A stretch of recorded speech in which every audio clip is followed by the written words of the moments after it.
Coucou les bénis de Dieu, j'espère que vous allez bien. Aujourd'hui, je pars d'un verset tiré de 1 Timothée chapitre 4 verset 12. Que personne ne te méprise parce que tu es jeune, mais sois un exemple pour les croyants. Dans tes paroles, dans ta conduite, ton amour, ta foi et ta pureté. En effet, ici, l'apôtre Paul nous révèle que vous et moi sommes des modèles pour notre génération. Lorsqu'on regarde dans la Bible, effectivement, on a plein de prénoms en tête, par exemple Abraham, et on va se dire que lui, c'est un modèle de la foi.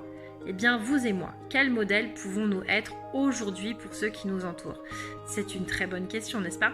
Eh bien, il faut se dire que tout seul, nous n'y arriverons pas, mais que nous avons la grâce du Saint-Esprit qui vit en nous, et que si vraiment nous prions au début de nos journées, que nous lui confions, eh bien, tout ce qui va se dérouler, toutes les personnes que nous allons rencontrer, toutes les situations que nous allons vivre, eh bien, qu'il puisse prendre la place en nous et nous diriger, nous guider.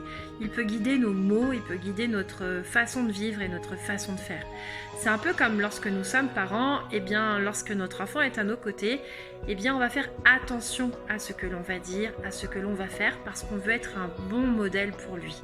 Eh bien, aujourd'hui, nous voulons être un bon modèle dans la vie quotidienne, pour nos collègues, pour nos familles, pour nos proches, pour nos voisins, et bien même pour des inconnus. Donc, Seigneur, Saint-Esprit, permets-nous aujourd'hui d'être un modèle pour nos générations, comme l'ont été de nombreux modèles dans la Bible. Guide nos paroles, guide nos actes et remplis-nous de ton amour afin de pouvoir répondre à ton appel. Soyez bénis, je vous aime fort.